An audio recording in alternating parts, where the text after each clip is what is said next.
siyempre, better health, ano, kasi we cannot afford na magkaroon ng destabilization on account of a death of a president, no? And of course, siyempre, buhay din yan eh. So, sana maging healthy, kung ano man yung dinaramdam, magamot. Buong ano. So, confirm din may sakit. From head to foot.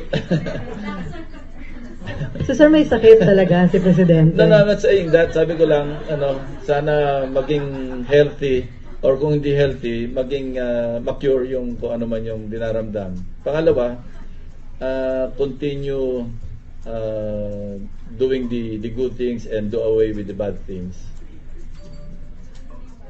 Sa akin na lang yun.